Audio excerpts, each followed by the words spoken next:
Welcome. Overwhelmed by debt. And I'm Rick from Thriving Now. And this is one of the workshops for the real skills.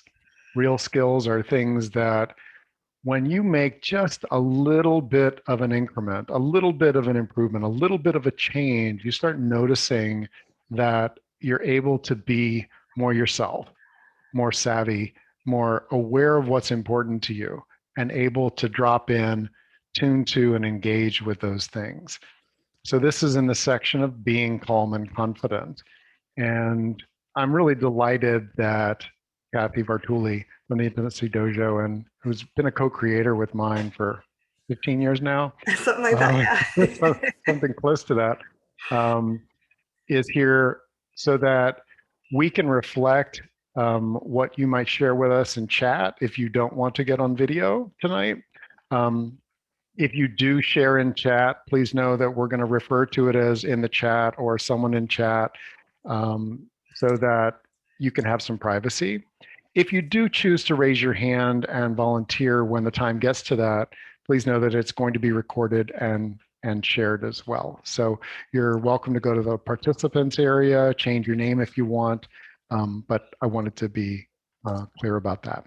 We're going to be using an energy technique called EFT tapping, thrivingnow.com/tapping. We had that in the emails, and we are not going to be teaching that tonight, but you can mimic and follow along with us. It's an amazing technique for this type of exact real skill.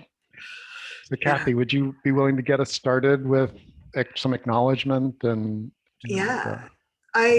Yeah, first of all, I am just so delighted that you're here today. I struggled with money most of my life. I have a great job. I have a PhD. I'm an engineer. And so much of my life, I struggled with money. I didn't have good role models growing up. One of my earliest memories is my parents fighting and screaming at each other while my sister and I hid behind the couch and cried because money was just a conflict for them. And it was on my back all the time. It haunted me. Even once I got my good job and a good income, I didn't know how to deal with it. And I had student loans and other debts. And it was just always, it sucked so much energy out of my life. And I really appreciate you being here to look at this. Talking about debt is very shameful. A lot of therapists compare it to the shame of talking about sexual problems, which many people have, but they don't want to talk about. We hide from our debt in ourselves. We don't want to tell other people about it. And just by showing up here, it's letting your survival brain, the part of your brain that's trying to protect you and help you fit in, it's letting you know that you're not alone. And just by being not alone, suddenly you have a pathway to healing this. And it takes courage to show up. So if you can, just let yourself appreciate yourself. You showed up. You want to do some clearing. You want to find a better way to deal with this. And I really appreciate the courage that brought you here. And it will make a difference because our survival brains are very powerful. They can get in the way of us making any changes. We can intellectually make all the plans and budgets and everything else we want to do. And if our survival brain is not on board, it's a losing battle. We're not going to be able to win. And what we're going to do tonight is help you calm your survival brain and give it some ways to move forward that feel safe for it so that you can be aligned with yourself instead of constantly fighting yourself, so that you won't feel so stressed about this, and so you can really make a difference in your life because the world needs you. It needs all of you, not you crumpled under debt and terrified. It needs your power, and we want to help you bring that out in the world. So I'm just really honored to be here with you tonight. And if you showed up, you're amazing. If you're watching this later, you're amazing. You're addressing the issue. And a lot of people run and hide and are haunted their entire lives. So you're like, no, I'm going to make a difference. I'm going to do a little bit on this. And that's great. We're really proud of you. So do we want to start with just a little tapping, Rick, or how do you want to? Yeah, I'd like to do the first, the tuning. Mhm. So our topic is overwhelmed by debt, and let's assume that we are in some level, in some place. Maybe it's not all of you. Maybe it's like, wherever it is. it can be helpful to tune into your body and answer this question. I'm overwhelmed by debt because, and that can be hard to even like, oh, because it's too freaking big. It's noisy, whatever it is, I'm trapped. Yeah. jot down a word or two that are like the because I don't know what to do. Now, and let's just, whatever you've written down, I'd like you to feel like how overwhelming is that? I'm overwhelmed by debt because, and that feels like on a scale of 0 to 10, how intense is it for you as we begin? 0 is not intense at all. 10 is I'm melting under the pressure. Okay. And the first part of this skill is to acknowledge like that. It's the awareness. And then we'll do some tapping. Tapping stimulates natural comfort points. They're used in acupuncture, acupressure. They're used in many different healing modalities. If you've ever been sitting there like, I just don't know what to do. I just don't know what to do. And you're rubbing your chin, that's because that's Oh, the chin point. Right. Like, oh, why do we do this? Well, we happen to be covering and comforting some points on our body that give us access to flows of energy.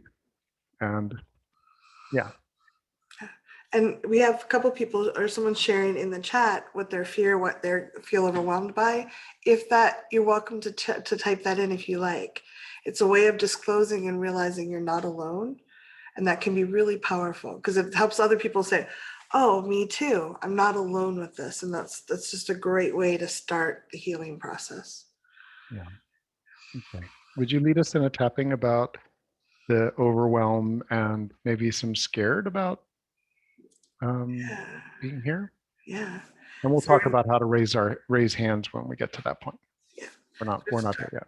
karate chop. Even though this is pretty overwhelming, And just repeat after us if we can, and use the side of your hand. Even though this really is pretty overwhelming, even talking about being overwhelmed, even talking about debt and being overwhelmed, I want to run away. part of me wants to run away. And I'm choosing to be here tonight And I'm choosing to be here right now for myself for myself and for my life. and for my life, Even though this feels so overwhelming. even though this feels so overwhelming. And I've felt afraid and trapped. And I have felt afraid and trapped For so long. for so long. I'm open to finding a new way of dealing with this. I'm really open to finding a new way of dealing with this. Even though part of me doesn't think there's any way to deal with this. Even though part of me doesn't think there's any way to deal with this. I think I'll be like this the rest of my life. I think I'll be like this the rest of my life. What if that's just my scared survival brain? Yeah. What if that is just my scared survival brain? I can calm it down I can calm it down and find new ways to approach this. and find new ways to approach this. Top of the head, I'm scared and overwhelmed. I am scared and overwhelmed by this debt. Yeah, eyebrow, but I showed up anyway. And I showed up anyway. Side of the eye, what if I'm pretty awesome? What if I'm pretty awesome? Haha. Under the eye, this debt feels really overwhelming. This debt feels really overwhelming. Under the nose, I have shame and guilt. I have shame and guilt and Chin, more, and all kinds of other feelings. and all kinds of other feelings. Collarbone, but I'm doing something that I haven't ever done before. But I am doing something I haven't done before. under the arm. I'm getting help with a group of silly people that tap on themselves. I'm getting help by with a bunch of silly people that are tapping on themselves. Top of the head. And I actually see some people smiling, so maybe And I it'll be okay. actually see some people smiling. What's up with this? Don't they maybe, know how overwhelming the debt is? maybe it'll be okay. Yeah, and maybe it's going to be okay. And just take a nice slow breath. And just let your body just relax just a little if your body will let you. Sometimes I want to acknowledge that in any community of people around debt, there's a spectrum, right? We all know that we probably have some talents and privileges and resources in our world that some other people don't. And other people have talents and resources and things in their life that we don't. Um, I posted on the community center, and I just want to reflect here that you may hear some things that make you feel like, oh, that person, they are the ones that matter. They have it worse than I do. For tonight, I'm not saying put your empathy away, but allow the fact that we are here in a circle. And even though it looks like a bunch of squares, um, I'd like you to imagine for a moment that we're in a circle. And Kathy and I, we're not up on stage somewhere. We're with you. We both have debt. We both run businesses. We both have living in a Western world where debt is just like refuse. It's a part of our world, and managing it and not being freaked out about it is valuable. So as you feel other people's experiences, you might see it in the chat and go, oh, bring it back to yourself for tonight. Say, and that reminds me, or that touches a place in me, a memory, an experience, something that matters to you, whatever it is. And know that as you tend to yourself, you're tending to us too. And as we tend to ourselves, we're tending with you as well. That's a model that we come together. We're here for about 90 minutes. I have my alarm set on my phone, otherwise it's off. To remind us at about 50 minutes, somewhere between 50 and 60 minutes, we're going to be taking a 7-minute pause to take bio breaks, get more water. You can do some journaling, things like that. Yeah. So, And can I just riff off just a little bit what you said about taking care of ourselves? mhm. Because I think it's important. Rick and I are going to be talking about debt and taking care of ourselves. We are aware that there's privilege in the world, that some people had it easier than others. We're not at all excluding the racism that exists in this world, the sexism, all the other isms in there. We're aware of them. One of my biggest things, and Rick, as we've talked about this many times, is I can't help other people if I'm not taking care of them, if I don't have resources. So if I want to help someone that's short on air, me holding my breath is not going to give them air unless we're in a closed space shuttle on the way to the moon, which is not what's happening. So if I worry about other people not having money, me not having money is not going to help them get money. Does that make sense? Me being abundant is not going to give my abundance to someone else. It's not something I can transfer that way. Yeah. When we get more abundant ourselves, we have more resources to help others. So, I really encourage people to, I think there's some people that, there's so much suffering. How can I allow myself to get out of debt? How can I worry about myself?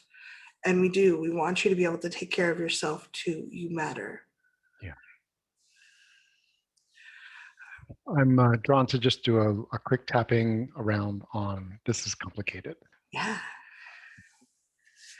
So side of the hand, even though this energy of debt is complicated Even though this energy of debt is complicated and it overwhelms parts of me, and it overwhelms parts of me, it can flood me. it can flood me, It can make me want to hide. it can make me want to hide. And I've done a lot of those things, and it's okay. And I've done a lot of those things, and it's okay. I said, no, it's not. No, it's not. Eyebrow. I have shame. I have shame, Side of the eye. And it's complicated. and it's complicated. Yeah, I have family history. I have family history. And it's complicated. And it's complicated. Religion sometimes comes in. Religion sometimes comes in, Hold on. And that's complicated. and that's complicated. And the arm. And I have my life situation And I have my life situation and COVID and COVID and everything else. and everything else. It is complicated. It is complicated. And being overwhelmed may not be my most resourceful state. And being overwhelmed may not be my most resourceful state. I'm a human being. I'm a human being. Eyebrow. I'm open to being just a bit more calm. I'm open to being just a bit more calm, Side of the eye. Just a bit more confident. just a bit more confident. Under the eye. Right here, right now. Right here, right now. Under the nose. I have my because. I have my because. Then you'd be overwhelmed too if you had my because. You'd be overwhelmed too if you had my because. Come on, who wouldn't be overwhelmed with my because? Who wouldn't be overwhelmed with my because? Under the arm. It would be a really strange thing not to be overwhelmed. It'd be a really strange thing not to be overwhelmed. And I'm open to being surprisingly calm and confident anyway.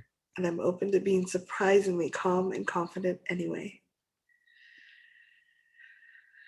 So that's sort of the, like, one of the things that's core to this skill of being calm and confident is to acknowledge, well, it's not unreasonable to be overwhelmed with this because who wouldn't be? Okay. And it would be weird, like weird, strange in my family or in my life or in my history or with this thing staring me in the face for me to be calm and confident, wouldn't it? Like, yeah, no, I should be freaking out, right? I've done that. And I'm open to it. I'm open to being calm and confident anyway.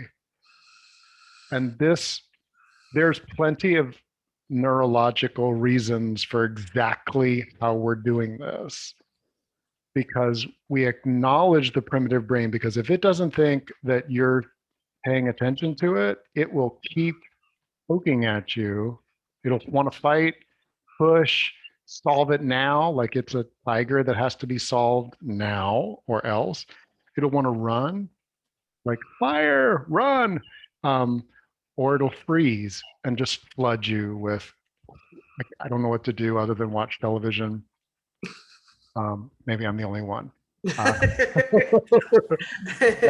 So like this process is acknowledge what we're feeling and the reasonable, like from a very primitive standpoint, it's reasonable, and keep opening the door to being a little bit more calm and a little bit more confident.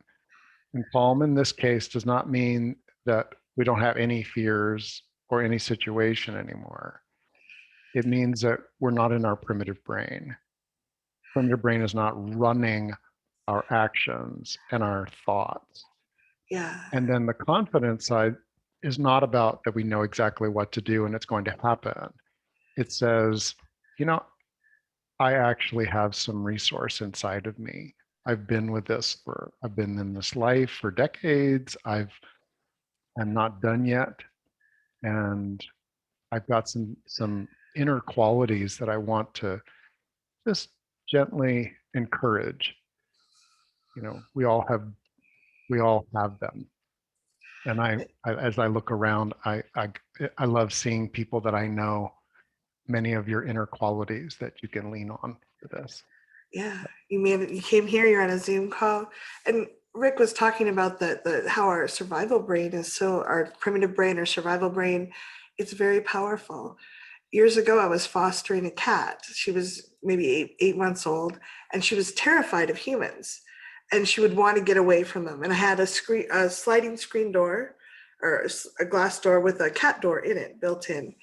And she would get so scared if I moved too suddenly, if I didn't know she was there, she'd run repeatedly into the glass. It was terrifying. She was just out of her mind with fear. She'd run into the glass. And all I had to do, if I could just sit still for a minute and I would talk quietly to her, she didn't have to come completely to calm.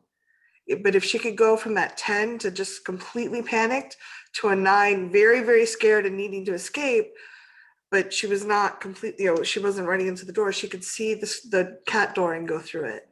And I think for all of us, I just want to remind us, we don't have to go from a 10 fear to a 0 to get this under control. We just have to stop running into the glass door, which is what a lot of us do when oh, there's only a little money left in my credit card. Let me spend it quickly before it's gone versus, oh, wait, I'm trying to pay this down. What if, I do something else for myself? What if I wait one day before I order that? Whatever it is that you decide is good for you, you're not running into the glass door and actually sabotaging, you're hurting yourself, which our survival brain will do if it feels so threatened. Would you lead us in a tapping there? Because I'm guessing that anyone who would show up for overwhelmed about debt might recognize themselves. Anyone else recognize themselves in some of these behaviors, running into the door? So if you, one of the qualities around debt is shame and heavy obligation, trapped. Well, let's go with shame and trapped, Mhm. and what we might have done in the past Yeah, out of those feelings and trying to deal with that, and yeah, maybe bring some attention and soothing to that. So I yeah, invite you all to tap along with Kathy. yep. And I'm going to invite you to take a nice, slow, deep breath first. And if you can, notice where you're sitting. When we get very scared, we tend to get disassociated. We're not really present. So notice, if you can, what you're sitting on. Notice the texture of it. You may notice what your feet are on. Like, oh, the floor is a little bit cool and it's wood, or whatever that is. It helps you be more present with your body, which counteracts that panic response that can come back. One thing that happens is, just like my cat, who was always trying to run away into the glass door, over time we were able to recondition her. She didn't do that the last several years I had her. She never, even if I jumped up and down and yelled and forgot she was there, she never, she just had reconditioned herself. But for our survival brain, it was going to follow that neural pathway, and we want to recondition it if we can.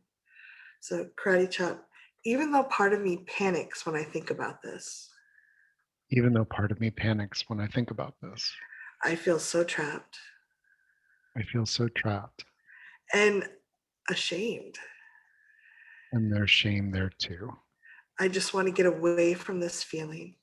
I just want to get away from this feeling.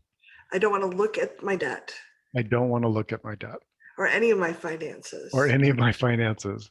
I just want to run away. I just want to run away. And I'm angry at myself for running away in the past. And I have some anger at myself for running away in the past. What if I can let some of that go What if I can let some of that go and start creating new pathways for myself? and create some new pathways for myself? Top of the head, I panic when I think about this debt. I panic when I think about this debt. Eyebrow, part of me is like a cat running into a glass door. Oh, thanks, Kathy. Part of me is like a cat running into a glass door when there's a doorway right there. Side of the eye, and I don't even see. side of the eye, and I kind of feel ashamed about that. I feel stupid Under the and eye, ashamed. under the eye, shouldn't I handle this better? Shouldn't I handle this better? Under the nose, but no one really taught me to handle this better. No one taught me how to handle debt better with more calm and confidence. That'd be ridiculous. Chin, no one ever talks about it. No one in my family talked about it. Collarbone, or they just shame me more. They just shamed me more. Under the arm, what if I could heal the part of me that feels wounded? What if I could heal the part of me that feels wounded? Top of the head, and start finding a better way to handle this energy. Start finding a better way to handle this energy because it's a part of the world. Nice deep breath.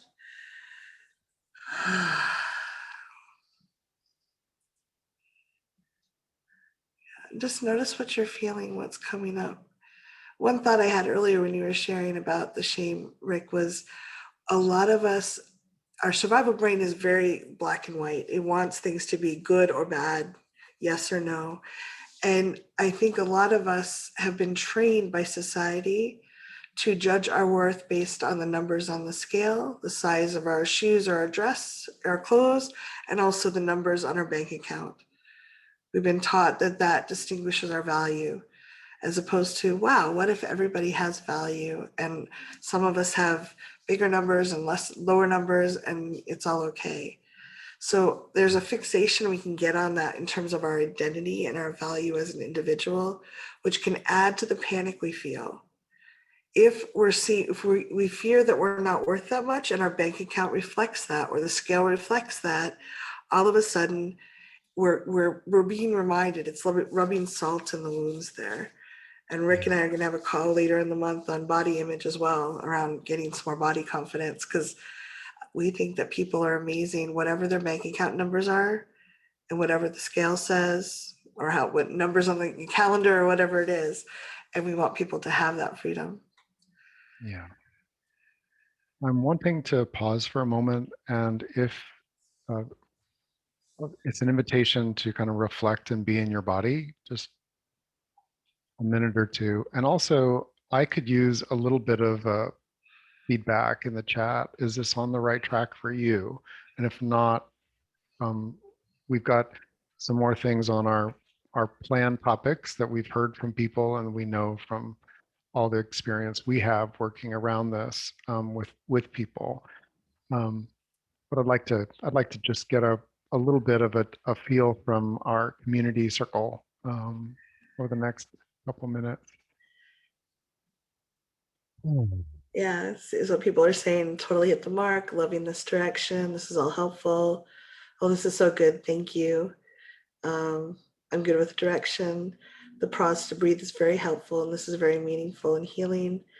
Too early to tell. That's great. Mhm. I also fear that my debt might prevent me from having a great relationship. Yeah, it can get in the way of all kinds of experiences, or we may fear it can. Our fear of that getting in the way can prevent us from trying to get some of those experiences. So yeah, thank you for Mm. sharing. So allowing some breathing. We will tend to get into loops in our head around debt, and um,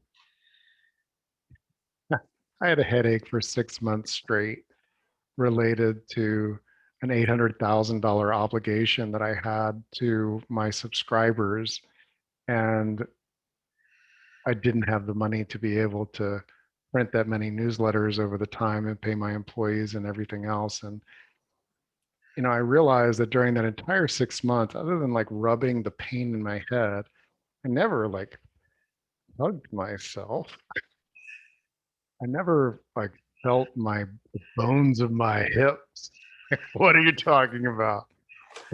I've got I've got this thing to deal with. And um, for me, it was making me really, really sick on a lot of levels. The debt wasn't the only thing, but it was a big. Getting body work, getting into my body. And that's why this is a somatic approach. We use our body, these natural comfort points.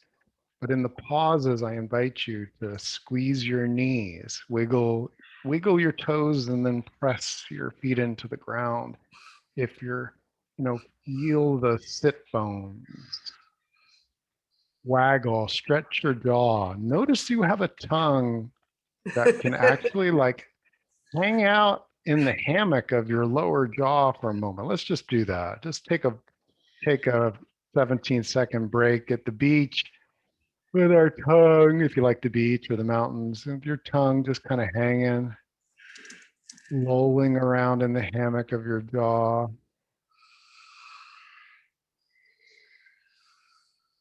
Oh.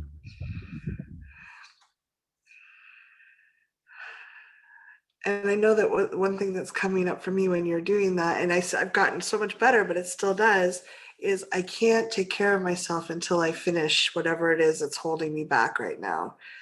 And I love the analogy a therapist gave this years ago, and it really called me out. I felt very called out by it. She's like, would you take a house plant and tell it no water, no sun, no nice words until you bloom? Are you ever going to get flowers from that house plant? It's going to be dead. And yet I do that to myself a lot, where I'm like, oh wait, you said you were going to do the laundry, no nice things until you finish the laundry. You said you're going to pay off your debt, no nice things until you pay off the debt. And then I would break down and go do things like kind of passive aggressively and splurge on things. So Rick's inviting you to give yourself some presence and some attention. And if you have resistance to that, if you notice yourself kind of like, none of that for you, just imagine telling a houseplant, no water, no light until you do the things you're supposed to do. And that wouldn't be rational. That plant is dead because it wouldn't get the things it needs. So if you Sleight of can, the hand, let's do some tapping. Even though I haven't been completely rational about how I've approached that. even though I haven't been completely rational about how I approach debt, I accept who I am and where I am. I accept who I am and where I am. Top of the head. I'm open to some changes. I'm open to some changes. Eyebrow. I'm open to clarity. I'm open to clarity. Side of the eye. And it's okay to take care of me for 17 seconds. And it's okay to take care of me for 17 seconds. Into the eye. This isn't something I can solve tonight. This isn't something I can solve tonight. There's a part of me that wants to solve this tonight. There's a part of me that wants to solve this tonight. And before I go to bed, I want all this solved. Before I go to bed, I want all this solved. Hold on. I feel that pressure. I feel that pressure. It's overwhelming. It's overwhelming. Maybe it's supposed to be. Maybe it's supposed to be.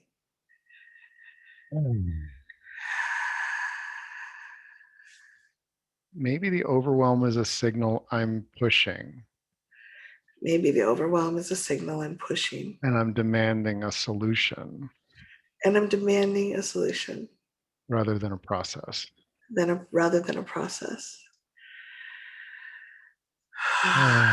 So like, we can think that we're overwhelmed because we're doing, that it's just so big. But we can be overwhelmed in the same way that if I showed you a pile of 67,000 bricks and I said, we'll get this done before you have your next meal or a glass of water, I would be overwhelmed immediately. I'd just be like,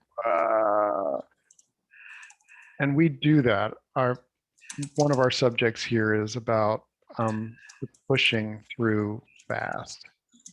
And this feels like a good time to touch on this, Kathy, a little further. Yeah. And Gail, yes, excuse me, I did use your name.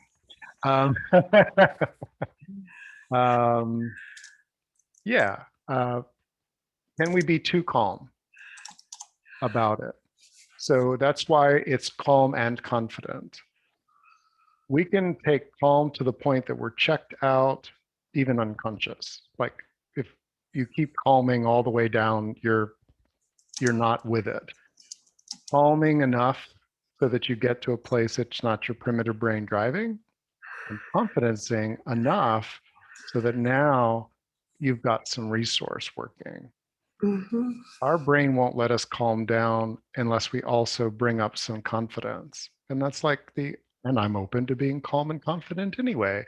Like, can you feel that? It's like, oh, I am the type of person that I may not be calm and confident right now, but I'm open to it. Hey, open-minded person. Hey, that's a confidencing. That's part of the real skill. And I'm excited about it because I did this for 6 months and it changed how I orient around these things, including debt. Yeah. And I'd like to say, if you find yourself so relaxed that you're not taking any action, One, you can examine if the goals are really yours or someone else's that you took on, like they don't really resonate for you. Or two, you might be, sometimes when we get so frozen, we get into what they call collapse submit. It means our whole body, we have no resistance. And we just given, our body has given up. So that can appear relaxed from the outside. Um, Yeah. it doesn't mean that we're actually relaxed. It means we're in trauma. But from the outside and even to the inside, it can seem like, oh, I'm totally, there's nothing wrong. But if we're not taking action towards things that matter to us, we're, that's a good thing to tap on and figure out how to move forward. And I love what you were talking about, the 10,000 bricks, Rick. My mom she's selling her house and she has I think 6,000 square feet worth of stuff. She's kept all kinds of antiques, all our childhood clothes and notebooks and everything. And one thing she does often is she kind of gets her adrenaline really fast and she's going to try to clean everything right now. So a lot of times she's overwhelmed, she moves stuff from room to room, but sometimes she will just try to rev herself up and try to push through a bunch of stuff. And I think a lot of people do that. They try to run out of fear. They try to drive themselves. I have to get this done by 10 o'clock or by 6 o'clock, or bad things are going to happen. So they're driving their survival brain out of fear, which just reemphasizes the fear mechanism. Our survival brain doesn't get calmer if we yell at it. If I yelled at my cat that was running into the door, "You stupid cat, why are you doing this?" Would she have calmed down? Yeah. She would have just run into the door more, correct? And we do that to ourselves. We try to drive ourselves, and now our survival brain is running into the glass door. So, one of the things we want to help you do is to take baby steps to figure out we're going to talk about zones of tolerance right now. Someone wrote earlier, my dad never had debt, he had 5 kids, and like, okay, your dad may have a bigger tolerance around money. We all have different areas where we have more tolerance than others. And if we've been really overwhelmed with debt, just opening our checkbook, just looking at a bill might be the max of our zone of tolerance. And one of the things I had to do when I was first dealing with some of this is I had to have a friend come over, either sit with me in person, or Rick and I would get on Skype and just be there for each other, because it was so overwhelming. So if you want to retrain, imagine your survival brain they say it has the intelligence of a small dog.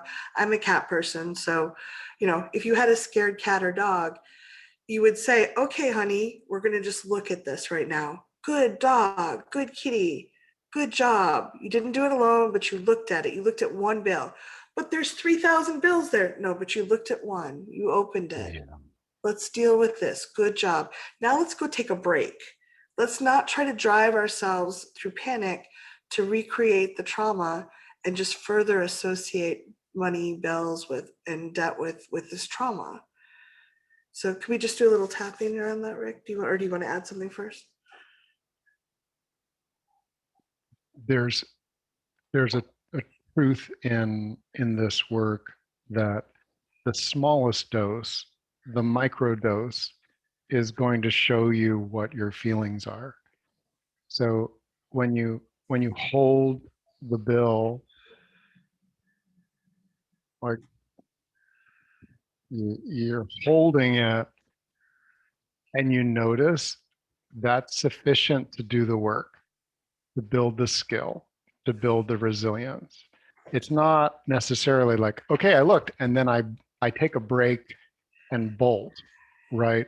That's not what we're talking about. We do mean to drop in and be with the feelings, microdose them, and feel, tap, and then give yourself some supportive confidencing and a plan to come back. So that's our approach. I just wanted to both amplify and refine this. The calm and confidencing is about tuning into something, dropping into it, calming your body. Let's do some tapping on that. Yeah. And I want to emphasize also that as we deal with our zone of tolerance, it gets bigger. It's just like if we go to the gym for a little bit, we start building up the muscles, and it's not always going to be, I can only do this in 30-second bursts. This is going to be forever. So are you leaning or am I? Would you? Yep. Karate chop. Even though I want to push through this, Even though I really want to push through this, just drive myself and get it done. drive myself and get it done. It took years to create this, It took years to create this. and I'm probably not going to solve it in an hour. I am not going to solve it in an hour. What if I could teach my system to deal with this differently? What if I could teach my system to deal with this differently? They're their survival brain. They're their survival brain. Please don't run into the glass anymore. Please don't run into the glass anymore. We're going to Love take you. It hurts. It hurts. Let's just take baby steps Let's take baby steps and learn a new way to deal with this. and learn a new way. Top of the head. I've always felt ashamed when I saw other people handle this. I imagine other people handle this. Eyebrow. And maybe they had to build up the tolerance too. Maybe they had to build up the tolerance too. Side of the eye. I just have to start with one small thing. Just have to start with one small thing and really feel. Under the eye, I can tap on that. I can tap on that. Under the nose, I can ask people to help me. I can ask people to help me Chin. And as I take each baby step forward, to take each baby step forward. collarbone, I can calm my survival brain. I can calm my survival brain Under the arm and start getting more confident dealing with this stuff. and start getting more confident dealing with this stuff. Top of the head, I don't want to have to force myself through this the rest of my life. I really don't want to have to force myself through this the rest of my life. I'm looking forward to this new way. I'm looking forward to this new way. Nice deep breath.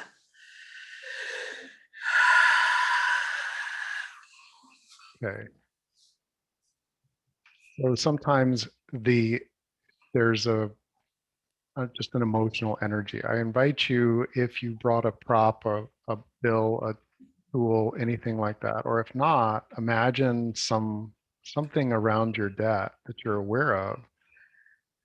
And we're just going to be with that and the feelings. We're going to drop into it for, let's call it 20 seconds.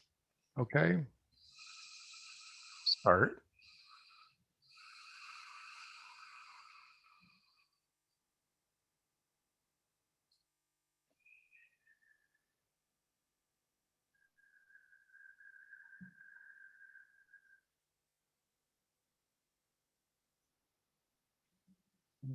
And take a breath. Maybe shake your hands out. Oh, making noise, the kind of whatever it is. Kathy and I have a tapping there in the center about the first one has some noises in it. And if there was an emotion in there or a sensation in your body, what might it be? And write that down. You're welcome to share it in the chat or write it on in your notes.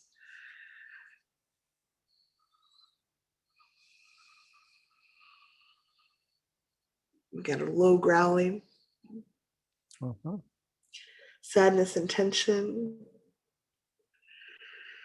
Grief in the jaw, a lot of guilt. I noticed I felt very heavy. My stomach felt like, oh, I don't want to have to carry that. It's useful to guess at a number, like how it feels to you. Chaos is one, feeling the shock. Yeah. How, and you can write 0 to 10 again. 10 is the max you could feel, 0 is nothing. Mm-hmm. Sleepy, disassociated, weirdly calm. Shame. Cried a little, realizing I've been like the cat. Okay. And we'll keep it simple. Out of the hand. I have feelings about this. I have feelings about this. I'm noticing the feelings I have about this. I'm noticing the feelings I have about this. Eyebrow. They are non-trivial. They are non-trivial. Side of the eye. I have some big feelings about this. I have some big feelings about this. Side of the eye. It's not even the debt. It's not even the debt. And the nose. The debt triggers some big feelings. The debt triggers some big feelings. Jen. And the big feelings exist. And I'm aware of them now. The big feelings exist, and I'm aware of them now. Hold on. I've cried a little I've cried a little. on the arm. I feel these feelings. I feel these feelings. Rage and despair. Rage and despair, Eyebrow. Guilt and shame. guilt and shame. Side of the eye. And then say what yours is. Heavy in my stomach, Tightness in my chest. tightness in my chest, Angst in my brain. angst in my brain. And part of me is checking out.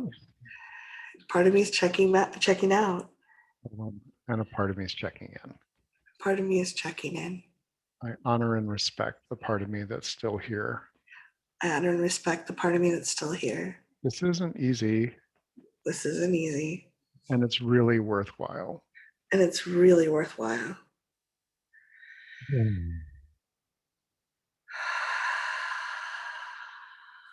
So you're with other people right now, and probably hundreds over the coming week, that, you know, it would have been too much for them to be here live. They want to go through and pause and pause. And I appreciate that, you know, we have this circle here. People like us do this because we want to engage with things that happen in life, like death, with a different approach. My dad rang. He had 8 kids. I had no idea how much debt he had, assets, whatever. It was all just this miasma.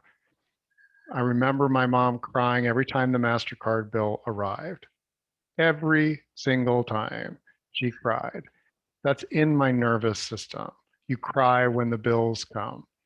I used tapping to really drop in to a MasterCard bill that came about, you know, when I first started learning tapping, it was one of the things that I said, hey, I have to change my reaction to bills coming in the mail, because I either hide them where I won't even find them, or they're just like my mom's reaction. That's what I learned. And I held it and I tapped and I said, you know, it hurts to even have this. I remember my mother. Aren't you supposed to cry when the bill comes and you can't pay it off? My mom cried every time the bills came. It was so hard, and I still feel it, but I really want to respond differently. I want to respond differently. I want to react with some calm and confidence, even though at times that feels unlikely. Notice that one of the things I love about tapping is that we can be honest. We can move around. We can feel the emotions shifting and moving. Emotions are energy in motion that at a particular moment we can call fast or enraged. At other times, like sluggish and depressed. Energy in motion hits our sensors and we give it a label. So you're free to follow with that. And by dropping in like we just did for 20 seconds, and you all were really clear. You got clear about like what you were feeling in your body about it. We did some tapping on it. How do you feel? I'd love to hear like if you've noticed any shift. That it doesn't necessarily come down in intensity, but it may change complexion. Like you might feel like, okay, this is really intense. I'm aware of it, but I feel like I'm more present with it, I've got more of my capacity with it. Someone brought up my mom telling me I'm like my father and can't hold on to money. Oh my God, I forgot she did that. Thank you. And that brings up something for me. I want to make sure that you're aware. Our survival brain is, again, we said it's about as intelligent as a small dog. Most of the beliefs we hold in our survival brain were stored before the age of 5. So they're often not logical. They may have been something we even forgot. If you think of us, we're little beings running around trying to figure out the world, and we may not have exposure to a lot of people. We may only see our parents fighting over money or our mom crying over the MasterCard bill or whatever. So we learn money is scary or bills are scary or whatever. Our poor survival brain is like, oh, this data is sucky, but okay, this is what we got to deal with. This is what we have. And so we're running on that script. The beautiful thing with a little bit of tapping is we can shift the script. We don't have to follow that. But just talking to your survival brain is not going to change it very easily. If we could talk ourselves out of these problems, we would have solved them a long time ago. Someone said they're feeling a shift. So many childhood memories of not having. I'm having things, I think. Someone else shared, I experienced shock and a headache, so I'm allowing that to come out. Yeah, just feeling with what's coming up is powerful. Someone's father told them I was just a tax write-off for him, and that when I turn 18, I'll be on my own. Mom gambling all her money away in casinos and alcohol and cigarettes. Feeling, someone else said, feeling calmer and more at peace. I also appreciate you role modeling compassion. So all of this is, there's often a lot of different things going on. Our poor survival brain has all these scripts that it learned from people, and there's a lot of shame out there. And then, if I can, I'd like to just normalize. I'd like to take our pause because we did promise 7 minutes Yeah. of. It is 20. We'll call it 23, and we'll be back at at 30.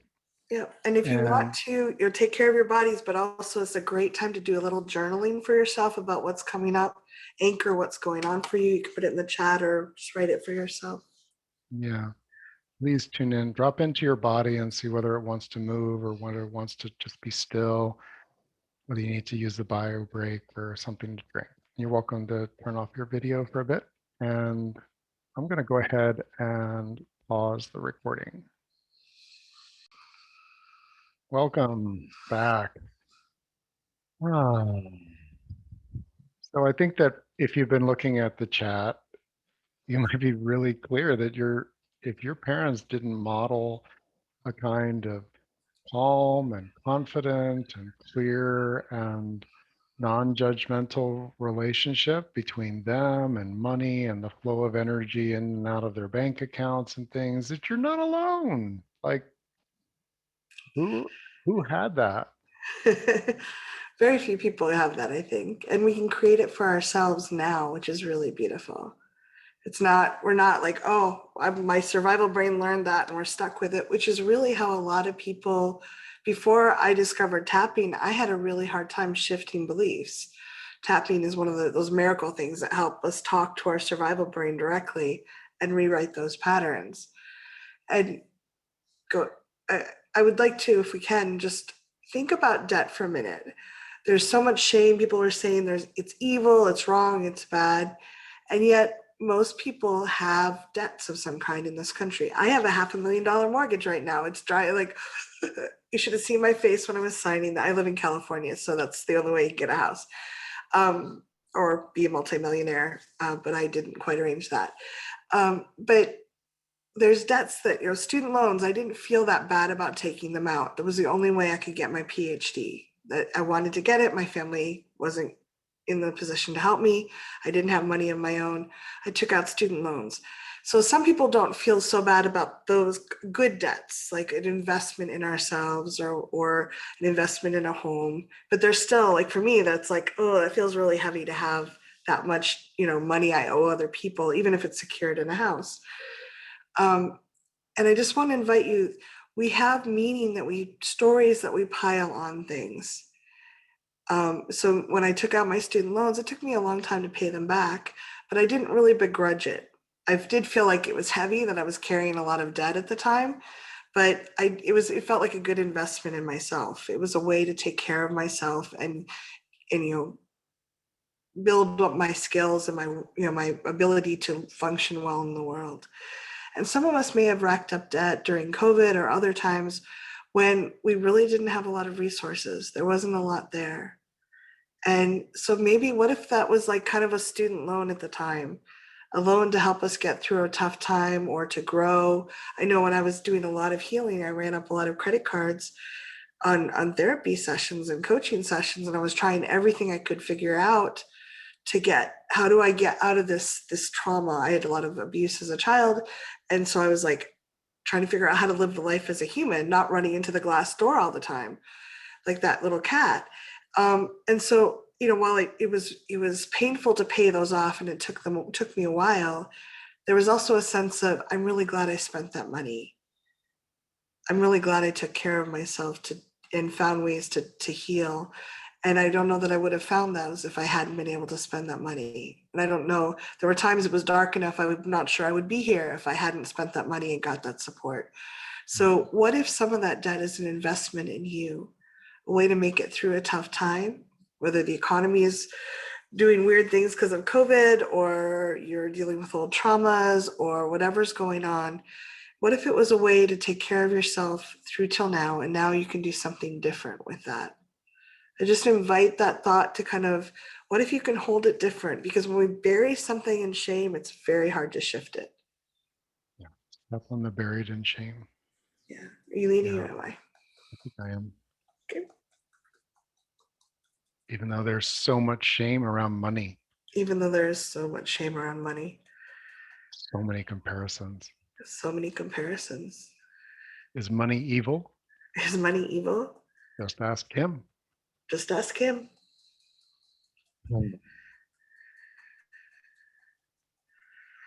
I want my own clarity for a change. I want my own clarity for a change.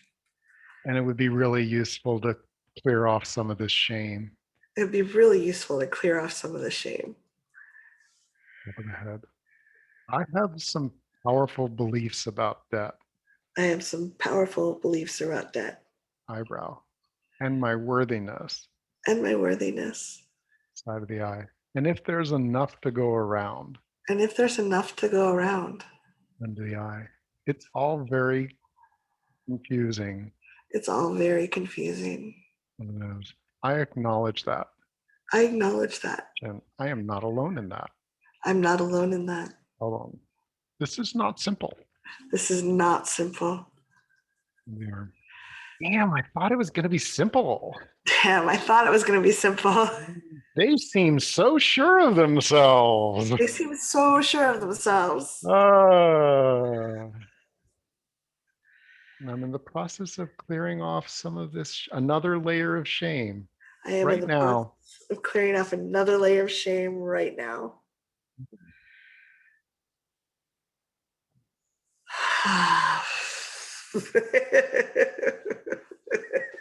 Just like let it go. I like that. Thanks, Rick. If you're doing tapping on any kind of regular basis, and if you're overwhelmed by debt, I think that's a really perfect thing, because we have to use money almost every day. And sometimes, the bills come due in certain days and certain cycles and other things. There's a lot of opportunity. But what can happen for you when you realize that, your father lived in a different realm, a different age, a different time, with different attitudes, different values, different priorities, different ways that he established his status in the world. And, you're not sitting in that world right now. You can't, it allows you to be clear that you've inherited some beliefs which are as archaic as, I don't know, an old buggy whip, right? So like we inherit things and the beliefs will come up. So here's the thing.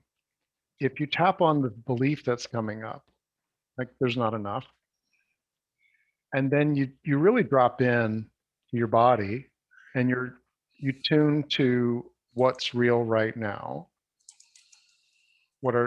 and you'll get a deeper clarity, you'll get an engagement, and you have an opportunity to start getting your own wisdom. Your own wisdom starts bubbling up. And I saw someone who I used the dad example. And for this person, what they value is time with the family.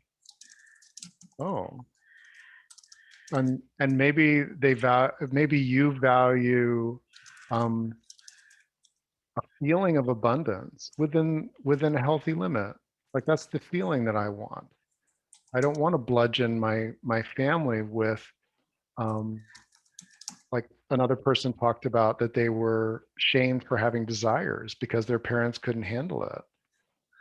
You know, I've tapped specifically on being asked by my children for something that I couldn't give them because it would throw us out of financial balance, and being calm, surprisingly calm and confident, saying, "Oh, gosh, that would be really cool, wouldn't it, to have that?"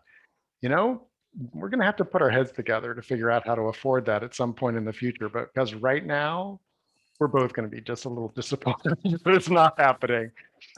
I have had that conversation, and I will tell you that that is very different than anything that could have ever possibly come out of my parents, either of them, or my grandparents, or anyone going back in my lineage. We're crafting a new set of beliefs and values and ways of being with each other. And and wow, when you start noticing that you can be in that place, I wish that for everyone. And it doesn't mean that you won't get triggered. I get triggered. It means that when you get triggered, you go like, oh, I've got this, I want certainty and I don't have it. Or I want no debt at all and I don't have that. And calm and be more present. Yeah. When you have that resourcefulness that's more at your fingertips, which is what that it's at our fingertips, um, then your wisdom comes forward in the form of new beliefs, empowering beliefs, and values, the things that really matter to you, and how you can put your energy into those. Hope that helps. And someone asked, how do we look at the space where debt comes down and not build it up again? If we need to for some reason, how do we approach that on an energy level? I think that there are times when debt goes higher or lower. There could be things outside of like COVID happening. Many people did not plan for COVID. It was hard to put it in your projections for the year or your budget for the year. But if you notice that you're consistently running your debt up again, you pay it down and bring it back up, there's probably a hidden reason, some kind of subconscious belief that you deserve to have debt or you don't deserve to be out of debt, or there's probably a belief hidden there. And we don't have time to go as deep into that here as we'd like to. Rick and I have a program on thrivingnow.com, and I'm putting the link in in there. It's shackles, releasing the ancestral shackles around money, and talks about a lot of money beliefs. So you can purchase that, or you can join the circle where I'm typing while I talk, and that doesn't always work. If you're a member of the Circle program, then you do get that program as part of the Circle. You can get that for free with that. So I think it's important. And just to be generous, because I that's core to us and our community. If what you need is a 2-month gift of emotional support for the membership, that's available to you too. And the memberships are on a gliding scale. Appreciate those that may have financial resource, but emotionally get overwhelmed. And then some people, it really wouldn't be right for you to pay. And right here, right now, that's what we've got available to people. So Rick and I thank put you. a lot of energy into the Shackles program. We did. It was transformative. It was one of those things that really shifted and made it possible to even talk about these things around money with a much more relaxed attitude. Yeah, and if you notice as you make a shift, if you start feeling uncomfortable, some people do not have a level of tolerance around feeling good. So I'd love for you to practice that right now. Can you take a deep breath? that's good for your body, and just notice some spot on your body that feels neutral or good. And just like some part of you that's like, oh, this part of me feels pretty happy right now, and just want to just be with that for just a breath or two. Notice the good feeling and just be with it. All right. And if you notice that your heart is beating a little faster, you're getting some tension in other parts of your body while you're feeling good, you may have some tolerance issues around feeling good physically in your body. If you start paying down your debts and you start feeling anxious, that's something to tap on as well, because you might not have tolerance for that, or you might have a belief that you don't deserve to have the relief that you're getting. That, maybe someone modeled or someone said you'll never hold on to money, and your subconscious brain is going, Mom said that so convincingly, I think I need to do this. And if she'll be mad at me if I don't.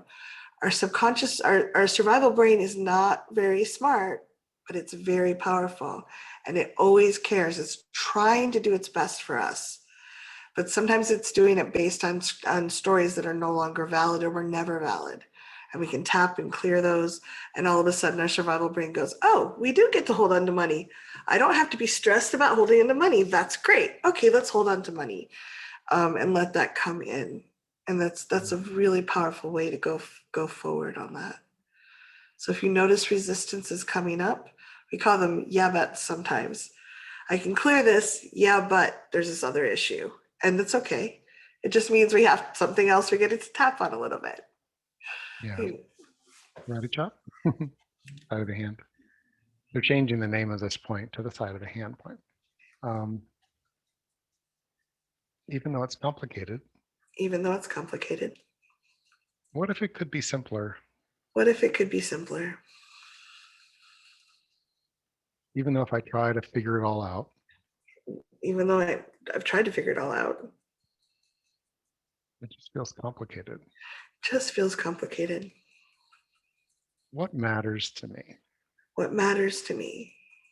I want to be clear about what matters to me. I want to be clear about what matters to me. I want to be clear about what matters to me. I want to be clear about what matters to me. Eyebrow. What balances me? What balances me? Side of the eye. What calms me? What calms me? Under the eye. What confidences me? What confidences me? What's good for my body and mind? What's good for my body and mind? Chin. And where there's an edge. And where there's an edge. Where there's an edge. That hurts. That hurts. And where there's resistance. And where there's resistance. I wonder what the wisdom is in that. I wonder what the wisdom is in that. I know there's going to be resistance. I know there's going to be resistance. And it's okay. And it's okay.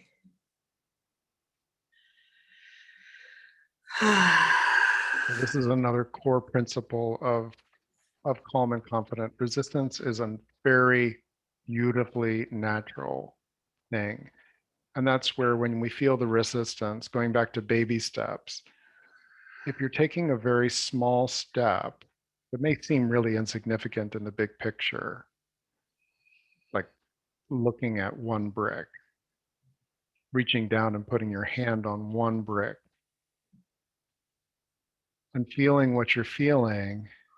And maybe it's like, I don't wanna. That's your resistance. And then you say, it's okay. Yeah, of course I don't wanna. And it's okay. I can pick up this brick. I can be with this right now. I can take this small step. If we think we're not going to have resistance, that can be traumatizing.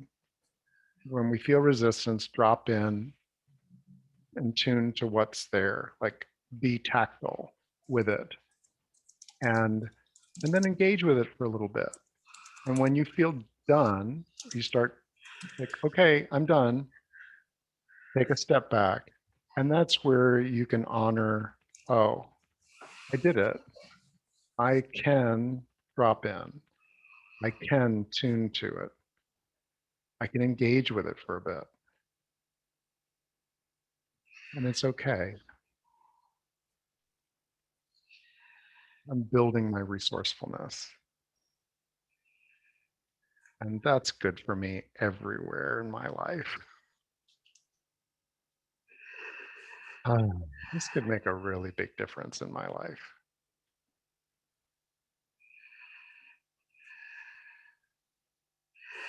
Hmm. So Rick, we don't have much time left. I'm wondering, can we do a little bit of tapping on abundance? Because I think for when we're dealing with debt, there can often be this heaviness to it, like, oh, I'm never going to have enough to, there's not enough to pay this back, or it's going to be so hard to pay this back. Um, and one of the things I love to do is to actually just take some money. Um, I have a $5 bill right here. So when we look at money, a lot of us have a lot of different emotions that come up. We might feel, oh, I need to grab it, or I don't want it, or I'm resistant to it, it's scary. Um, I'm selfish to have it. There's all kinds of things that can come up. What I like to think about is, and this is a way to easily transfer energy between people. So back, hundreds of years ago, before we had money of any kind, if I wanted to have Lourdes cook dinner for me, I would have to bring her a sheep. And maybe someone had just brought her a sheep the day before, and now she's stuck with two sheep. She doesn't know what, she's like, oh, too many sheep, and she's got to take care of them. And then, I need change, so she gives me a chicken, and I'm like, oh, I don't have any chickens. I don't have a place to put them, and I've got to cart it back, and it's matted. It tries to get away. Very messy. Money is a beautiful way to store energy and make it easy to I can put it in my pocket. I can put it in the bank. It's a symbolic way of storing energy. And just like anything else that's symbolic, there are people that use it in evil ways. There are people that are manipulative and cruel and unethical around it.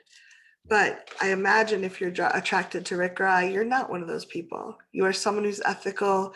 You're willing to exchange loving energy to other people. You want it to be consensual. So this becomes a vehicle for beautiful, loving energy. And literally, they print it. There is plenty of this. Admittedly, some people have less access to it than others, but there is enough out there. And when we stop weighing ourselves down with so much shame and all the beliefs that are in the way, we often find new ways. Just like my cat realizing, oh, if I just moved like a half a foot to the right, there's a beautiful cat door. Often when we can lift off some of the shame and just say, I'm willing to exchange beautiful dollars or money that's filled with love and compassion and generosity, consent with other people for what I want. I love that the electricity is turned on in my house. I do know how to generate electricity. I don't want to have to. This house I didn't build. There's a lot of things that I get in exchange for other labor. So if we can just think of this as just being filled with generous, loving energy, and then we've done something to have someone give it to us for that, and we can use it to exchange with other people. And there really can be enough. When we take that kind of constriction off of ourselves, often we find new ways to bring it in. And I know there's a lot of us have been taught it's selfish. My mother we'd drive down the street. We were very poor growing up, and she was often very jealous, I think, or felt very ashamed. And she would say, oh, they have too much. Like she would kind of put them down. So I grew up thinking, oh, if I have too much, people are going to pick on me. People are going to not love me. Whatever you heard, whatever you had modeled, you're probably carrying some of that in your survival brain. And if we can just release that and say, wow, some people are really good at finding the cat door. Some people are really good at inviting loving energy in. And no one taught me how, but now I am learning how, a little bit at a time. And I can welcome it and appreciate it. It often just a little bit of a shift will give a very big change in how we experience ourselves around money and how much flows into us. And I just invite you to try that on. When I pay people money, I try to imagine I'm handing them this generous like energy, this loving, compassionate energy. And when they give me money, I try to receive it the same way. And I have, there's days I have less energy than others, but generally I have a lot of compassionate, loving energy for people. It doesn't feel that it's limited to only a little bit each day. So if I imagine that, and when I pay my debts off, I try to imagine it sending it to my younger self, saying, "Here, I'm so glad I could help take care of you when I pay a Mhm. debt." When I send it to when I put it in my retirement fund, I imagine sending it to my future self and saying, "I hope you have a lovely steak dinner with this or whatever you want to have. Like I'm taking care here. I'm sending this to you with love." And when we start holding it a little different, I think rather than, "Oh, I've got to pay this credit card," it's like, wow, what if I'm sending this loving energy back to myself to a time when I really needed that help? She kind of that younger self, she kind of left a mess for me, but I'm cleaning it up. I'm learning how to do it. And I have a little bit of resource that I can send back to that younger self. She really needed it back then. She was in a bad spot. And just invite, if I love that analogy for myself and invite you to try it on as you go through this. Mhm. Thank you. Oh. So there's a comment in the chat. I don't know how to fix this. And it's related to someone else. Whether it's related to someone else or yourself. I'm going to, as an emotional freedom coach, this is my passion, my profession, what I show up for every day. When it comes to beliefs and these energies, it's not about fixing. I would love if the notion of fixing other people's beliefs would pass away, that it would be treated as archaic. We we evolve, we upgrade, we consciously look at things that are not working for us and we try on adaptations. And some of those are more beneficial to us physically, emotionally, and financially than others. But to me, as someone who has a lot of engineer fix it kind of energy, if I think about fixing something, there's just a very small part of me that gets engaged, and this is not engaged if I'm thinking about fixing it. And I believe that when we take something that looks on the surface of it like that, what Kathy just took us on, and I want to amplify it. When I pay my credit card bill, I am gifting back in time to a version of Rick, just like you would be gifting back in time to a version of you or your family member at a time when resources were needed, wanted. And we can have all kinds of judgments about it, but if we drop out of judgment about that and tune to this is tending to my past self, it is also tending to my future self because I'm freeing up energy.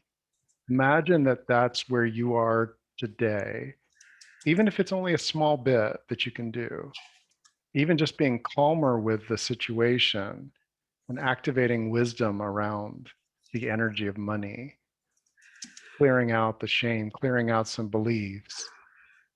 If you've ever had a closet that you just cleared out and all of a sudden there's nothing in it, or just a few things that you really want in that closet, the freedom that comes from having that kind of spaciousness. And debt in our culture is viewed as an obligation, but I don't know of any company providing a service, including Zoom. Thank you, Zoom, for going into debt in order to provide this service, borrowing gazillions of dollars from people willing to loan it to you. And look where we are. I get to be with people around the world because of that. And on an individual level, you know, so I would not be a coach if it wasn't for the debt that I carry that has been a part of the ebbs and flows of this. I couldn't be as generous, truly, I couldn't, if I didn't have some resourcefulness that allows me to ebb and flow with where my community is. And when we tune into that, I do believe that we cultivate together more of a sense of, okay, this is part of our ecosystem. And it really, I want to evolve it for me personally and for us. And a sense of confidence that it's people like us and the wisdom that you get from being with this challenge of debt. I believe that we will be the ancestors that are going to evolve this whole financial system. We're not going to do it by hiding from it. There'll be a mix of emotions from despair to rage and everything in between. We're going to look at beliefs that we've inherited, even just one generation ago, much less generations of belief around this. And we're going to craft some new values. I would love to hear your wisdom as you evolve in this. I'm happy to hear your distresses too, and to tap with you. We have a community center. It is free to participate there. ThrivingNow.center. Go there. Please sign up if it's a yes for you. You can use a pseudonym, by the way.